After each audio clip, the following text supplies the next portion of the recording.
नमस्कार साथियों, स्वागत है आप सबका study and grow YouTube platform पे।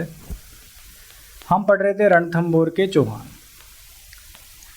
रणथंभौर के चौहान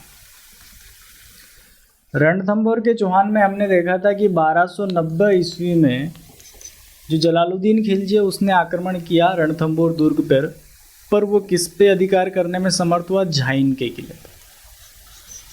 जो रणथंभौर के पास में एक दुर्ग है झाइन का किला, उस पर अधिकार कर पाया, पर रणथंभौर पर वो अधिकार नहीं कर पाया। तो वो वापस लौट गया और वापस लौटते हुए उसने कुछ शब्द बोले कि रणथंभौर जैसे 10 दुर्गों को भी मैं अपने सैनिकों के बाल के बराबर भी नहीं समझता।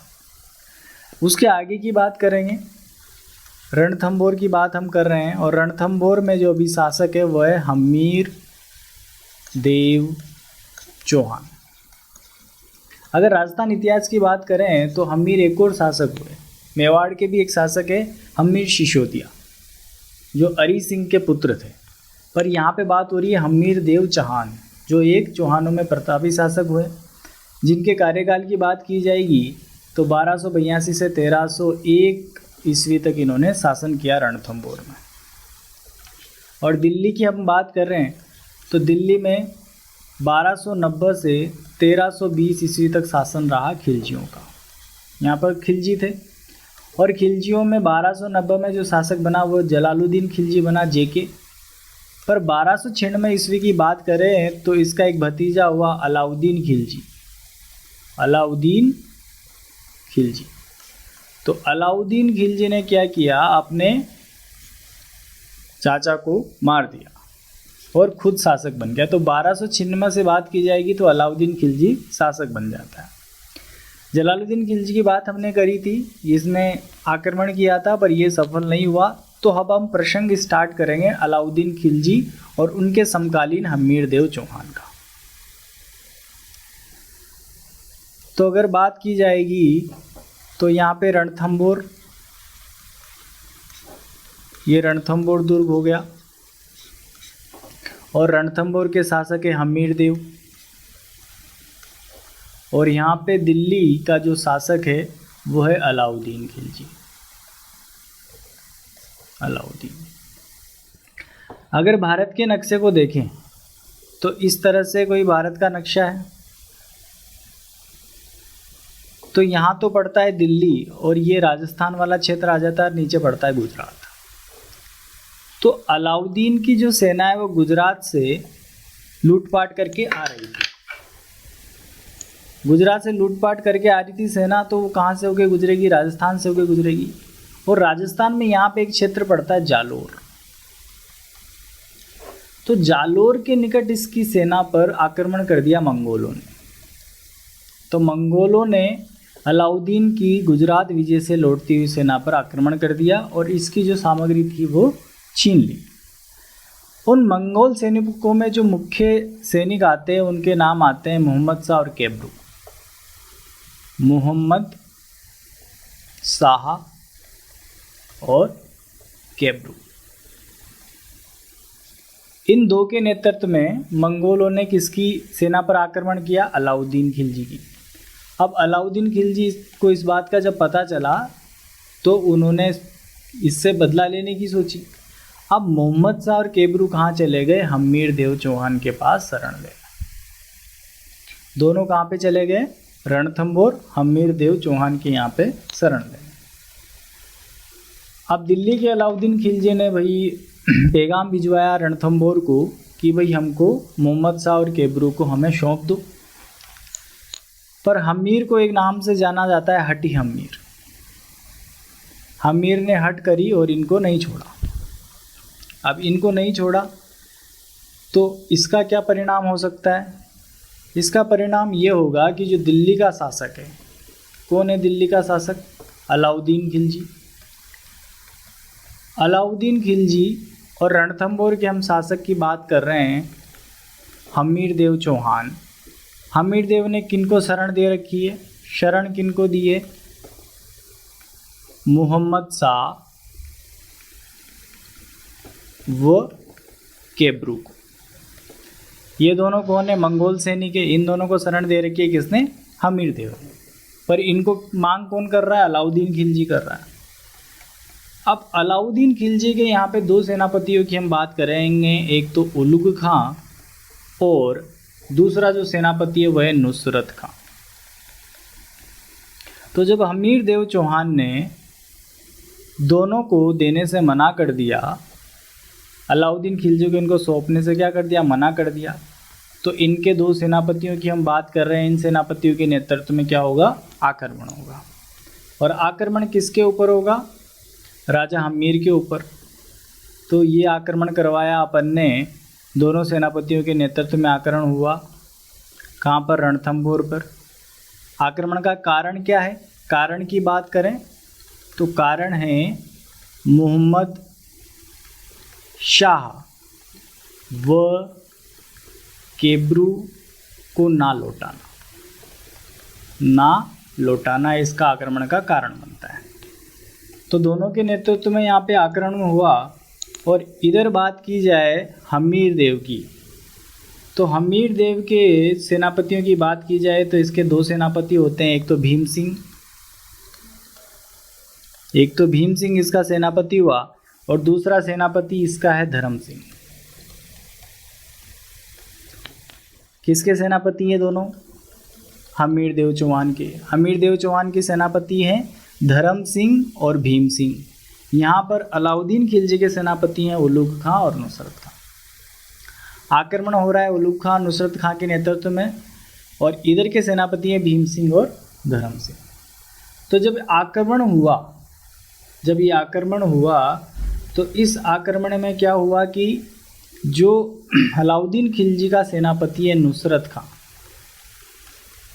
ये मारा गया और इसमें पराजय हुई। अलाउद्दीन खिलजी की हुई हार और हमीर की हुई जीत। हम बात कर रहे हैं, और ये बात की हम बात करेंगे तो ये 1299 ईस्वी की बात है। 1299 ईस्वी में अलाउद्दीन खिलजी के सेनापति उलुग खां और नुसरत खां के नेतृत्व में आक्रमण होता है रणथंभौर पे। और रणथंभौर में हमीर के दो सेनापति हैं धर्म सिंह और भीम सिंह। इस युद्ध में नुसरत खां की मृत्यु हो जाती है और हमीर देव चौहान की जीत होती है। ठीक है। अब जब ये युद्ध समाप्त हो गया तो धर्म सिंह वापस लौटा। कहाँ पे लौटा? रणथंभौर। और भीम सिंह पीछे रह गया।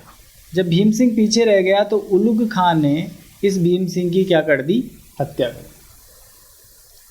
हम बात कर रहे हैं 1299 ईस्वी की। हमीर देव के सेनापति है भीम सिंह और धर्म सिंह। इधर अलाउद्दीन के सेनापति है उलुग खां और नुसरत खां। जब आक्रमण हुआ तो लड़ाई के दौरान नुसरत खां मारा गया। जब ये जीत गए तो धर्म सिंह वापस जाने लगा, और जब वापस जा रहा थे तब भीम सिंह पर आक्रमण हुआ और भीम सिंह की क्या हो गई? मृत्यु। तो ये जो युद्ध है, ये जो पूरा युद्ध है 1299 ईस्वी का, इसको बोलते हैं हिंदुवाट घाटी का युद्ध। हिंदुवाट घाटी का युद्ध। हिंदुवाट घाटी का युद्ध, जिसमें किसकी जीत हुई? हमीर देव चौहान। तो जब अलाउद्दीन खिलजी को पता चला कि भाई सेना हार गई, तो 1299 के बाद 2 साल बाद 1301 ईस्वी की हम बात करेंगे। दिल्ली का शासक है फिर से अलाउद्दीन खिलजी। अब अलाउद्दीन खुद सेना लेकर आएगा और किस पर आक्रमण करेगा? रणथंभौर पर। रणथंभौर के शासक की हमने बात की हमीर देव चौहान। 1282 से 1301 ईस्वी तक। तो हम बात कर रहे हैं 1301 ईस्वी की। तो दिल्ली का शासक है अलाउद्दीन और रणथंभौर का शासक है हमीर देव चौहान। 1299 में हिंदुवाट घाटी के युद्ध में अलाउद्दीन की सेना पराजित हो गई थी और वापस लौट गई थी। तो अब इस बार अलाउद्दीन खुद सेना लेकर आ रहा है। जब ये सेना लेकर आया तो इसने जो रणथंभौर का दुर्ग था, ये मैंने बना दिया रणथंभौर का दुर्ग। तो इस दुर्ग के आसपास ये डेरा डालकर बैठ गया और लगभग ये 4 महीने तक यहाँ पर डेरा डाले हुए बैठा रहा। उस समय अलाउद्दीन के साथ इसके दरबारी विद्वान भी आया, जिसमें प्रमुख है अमीर खुसरो। कौन आए? अमीर खुसरो। बात कब की कर रहे हैं? 1301 ईस्वी की। दिल्ली का जो शासक है अलाउद्दीन खिलजी, उसका दरबारी है अमीर खुसरो। इन्होंने डेरा डाल लिया दुर्ग पर और दुर्ग में धीरे धीरे रसद सामग्री क्या होने लगी? खत्म होने लगी। जब दुर्ग में धीरे धीरे रसद सामग्री खत्म होने लगी, क्योंकि बाहर कौन बैठा है? अलाउद्दीन खिलजी, तो क्या होगा कि अमीर खुसरो एक लेखक है और इसने कुछ पंक्तियाँ लिखी, उनकी बात हम करेंगे। इसकी पंक्तियाँ थी कि सोने के 2 दानों के बदले, क्या लिखा अमीर खुसरो ने? सोने के 2 दानों के बदले चावल का 1 दाना भी नसीब नहीं हो रहा था। चावल का 1 दाना भी नसीब नहीं हो रहा था। किस दौरान लिखा? कि जब अलाउद्दीन खिलजी ने डेरा डालकर बैठ गया और 4-5 महीने हो गए और जो रणथंभौर दुर्ग है उसमें रसद सामग्री खत्म होने लगी, पानी की व्यवस्था खराब होने लगी, क्योंकि इन्होंने बाहर से क्या किया, पाइप वगैरह जो जा रहे थे, बहुत सारी चीज़ें थी, पानी को गंदा कर दिया था। तो अमीर खुसरो ने लिखा कि सोने के 2 दानों के बदले चावल का 1 दाना भी नसीब नहीं हो रहा था। उसके बाद क्या होता है? हमीर देव की यहाँ पे पत्नी की बात करें तो इनकी पत्नी थी रंग देवी। इनके सेनापतियों की बात करें तो इनके 2 सेनापति आते हैं, एक का नाम है रणमल और दूसरे का नाम है रत्रीपाल। फिर भी हमीर देव चौहान नहीं हारता, पर इसके सेनापतियों ने इसका क्या किया? धोखेबाजी की। क्या धोखेबाजी की? कि अलाउद्दीन ने इनको दिया क्या? लालच। और क्या लालच दिया?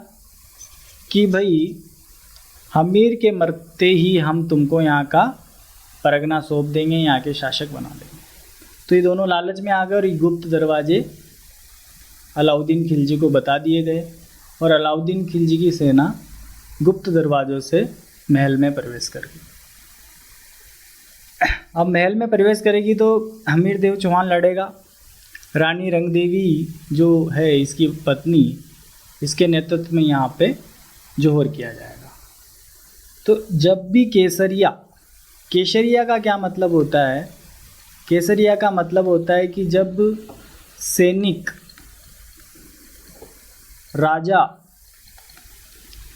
केसरिया साफा बांधकर, केसरिया पगड़ी बांधकर युद्ध के लिए निकलता है, युद्ध के लिए निकलता है और उसे ऐसा लगता है मानो इस युद्ध में वो शायद ही सफल हो। उसे पता चल जाता है कि सामने वाली सेना कितनी बड़ी है और अपने सैनिकों ने हमारे साथ धोखा किया है, तो वहाँ पे मृत्यु निश्चित हो जाती है। तो उस चीज़ को बोलते हैं केसरिया, कि जब मृत्यु के लिए कोई राजा सज्ज होता है उसको बोलते हैं केसरिया। तो केसरिया बाना पहनकर युद्ध के लिए राजा हमीर गया और रानी जो रंग देवी है, रानी रंग देवी के नेतृत्व में क्या होगा? यहाँ पर जोहर होगा।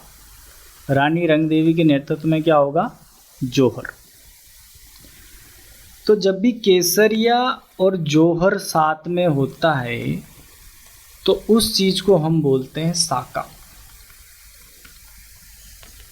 केसरिया और जोहर साथ में होता है, उसको चीज़ को क्या बोलते हैं? साका। तो राजस्थान के प्रथम साके की हम बात करें, राजस्थान का प्रथम साका कहाँ पे हुआ था? रणथंभौर में। यहाँ पे केसरिया किसने किया था? केसरिया की बात करेंगे तो केसरिया किया किसने? हमीर देव ने। और जोहर किसके नेतृत्व में हुआ? रानी रंग देवी के नेतृत्व में हुआ। तो राजस्थान के पहले साके के नाम से प्रसिद्ध है रणथंभौर का साका। तो प्रश्न आता है कि राजस्थान का प्रथम साका कौन सा है? तो रणथंभौर का साका राजस्थान का प्रथम साका है। और अगर बात करें हमीर देव की, तो हमीर देव चौहान की एक पुत्री है, उस पुत्री का नाम आता है देवल। तो देवल ने भी एक तालाब में कूदकर जान दे दी थी, तालाब में कूदकर जान दी। उस तालाब का नाम आता है पद्म तालाब, पद्म तालाब। तो पद्म तालाब में कूदकर देवल, जो कि पुत्री है हमीर देव की, उसने भी अपनी आपको मृत्यु के आघात में सौंप दिया था। तो इसको राजस्थान का प्रथम जल जौहर बोलते हैं।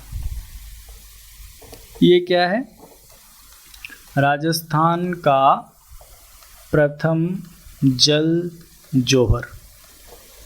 किसने किया? देवल ने। किस में किया? पद्म तालाब में कूदकर। तालाब में कूदी इसलिए इसको क्या नाम दिया गया? जल जौहर। तो राजस्थान का प्रथम साका कौन सा है? रणथंभौर का साका। राजस्थान का प्रथम जल जौहर कौन सा है? जो देवल ने किया। अब ये व्याख्यान हमको मिलता है देवल दोरो आत्मोत्सर्ग से। देवल दो रो आत्मसर्ग, देवल दोरो आत्मसर्ग से इन सब चीज़ों का व्याख्यान हमको मिलता है। और हमने बात की थी कि जो अलाउद्दीन है, एके है, उसके साथ अमीर खुसरो आया था। और अमीर खुसरो जब इसके साथ आया था तो अमीर खुसरो का काम था लिखना, और इन्होंने बहुत सारी चीज़ें लिखी है। तो जब हमीर देव चौहान परास्त होने के बाद जब रणथंभौर दुर्ग पर कब्जा कर लिया किसने? अलाउद्दीन खिलजी ने। तो इसने कुछ लाइनें लिखी। इसने लिखा, कुफ्र का गढ़ इस्लाम का घर हो गया है। मतलब रणथंभौर दुर्ग पर अधिकार कर लिया किसने? अलाउद्दीन खिलजी ने। तो इसने क्या लाइनें लिखी कि कुफ्र का गढ़ इस्लाम का घर हो गया। पहले इसने बोला था कि सोने के 2 दानों के बदले चावल का 1 दाना भी नसीब नहीं हो रहा था। कब बोला था? जब रसद सामग्री खत्म हो गई थी, खाने पीने की सारी चीज़ें खत्म हो गई थी।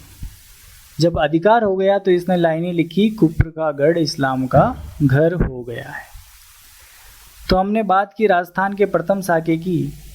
राजस्थान का प्रथम साका कौन सा है? राजस्थान का प्रथम साका कौन सा है? रणथंभौर का। ठीक है, इसके चरित्र ध्यान में रह जाएंगे, हमीर देव चौहान और रानी रंगदेवी, और पुत्री देवल ने जल जौहर किया था। अब मैं आपको यहाँ पे कुछ प्रश्न के साथ छोड़ जाता हूँ कि राजस्थान का अर्ध साका कहाँ का है। एक तो ये प्रश्न है आपके लोगों के लिए, राजस्थान का अर्ध साका, और दूसरा 2.5 साके कहाँ के प्रसिद्ध हैं? 2.5 साके कहाँ के प्रसिद्ध हैं? तो 2.5 साके पढ़ना आप, और राजस्थान का अर्ध साका। तो ये सब चीज़ें राजा हमीर देव चौहान, और यही रणथंभौर में हमको पढ़ना था। यहाँ पे कुछ और किताबों की बात करें कि ये सब चीज़ें हमें कहाँ से मिलती है, तो बात करेंगे जानकारी के स्रोत की। जहाँ से हमें पता चला कि भाई 1290 में तो जलालुद्दीन खिलजी ने आक्रमण किया, 1299 ईस्वी में अलाउद्दीन खिलजी ने आक्रमण किया परंतु हार गया। फिर 1301 ईस्वी में दोबारा अलाउद्दीन खिलजी ने आक्रमण किया और यहाँ पे राजस्थान का प्रथम साका हुआ। तो ये बात हमने करी। अब हम बात कर रहे हैं जानकारी के स्रोतों की। भाई इन चीज़ों की जानकारी हमें कहाँ से मिली कि यहाँ पे प्रथम साका हुआ, राजा हमीर यहाँ के राजा थे। तो एक नयन चंद्र सूरी की एक रचना है, नयन चंद्र सूरी, इनकी एक रचना है हमीर महाकाव्य।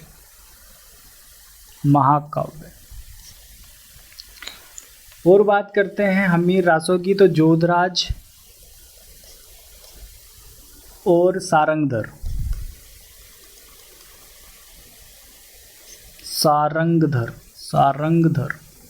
इनकी रचना है हमीर रासो। हम्मीर रासो। तो नयन चंद्र सूरी की हम्मीर महाकाव्य और जोधराज और सारंगधर की हम्मीर रासो। और एक और बहुत ही प्रसिद्ध रचना है चंद्रशेखर की, जिसका नाम आता है हम्मीर के नाम पे, हम्मीर हट। तिलिया तेल हम्मीर हट चढ़े न दूजी बार, हम्मीर हट। इसके लेखक कौन है? चंद्रशेखर। तो हम्मीर हट, चंद्रशेखर, हम्मीर रासो, जोधराज और सारंगधर, और हम्मीर महाकाव्य के रचयिता कौन है? नयन चंद्र सूरी। तो यहाँ से हमें इसकी जानकारी प्राप्त चलती है कि भाई रणथंभौर में इस तरह की कहानी हुई थी 1301 ईस्वी में, जहाँ पे देवल ने पद्म तालाब में कूदकर जल जोहर किया था। एक और रचना की बात करें तो एक है हम्मीर मद मर्दन। पर ये हम्मीर मर्दन इस वाले हम्मीर की रचना नहीं है, ये है हम्मीर सिसोदिया के लिए। हम्मीर सिसोदिया कौन है? जो हरि सिंह का पुत्र था, मेवाड़ का शासक हम्मीर सिसोदिया, उसके ऊपर लिखा गया है हम्मीर मद मर्दन। और ये जय सिंह सूरी ने लिखा है, जय सिंह सूरी। तो इस वाले काव्य का रणथंभौर के हम्मीर देव चौहानों से कोई लेना देना नहीं है। तो अगर ये कहीं आता है लिखा हुआ तो इसका मतलब क्या है? हम्मीर मद मर्दन में हम्मीर सिसोदिया की बात करी गई है और हम्मीर मद मर्दन को जय सिंह सूरी ने लिखा है। तो हमें ध्यान रखना है हम्मीर महाकाव्य, हम्मीर रासो और हम्मीर हट। तो ये रणथंभौर का चौहान वंश यहाँ पे ख़त्म होता है और इसके सबसे प्रतापी शासक हम्मीर देव चौहान की हमने बात करी। अगर आपको वीडियो पसंद आता है तो इसको ज़रूर शेयर करें और ज़्यादा से ज़्यादा लोगों को इस चैनल से जोड़ने का प्रयास करें। धन्यवाद।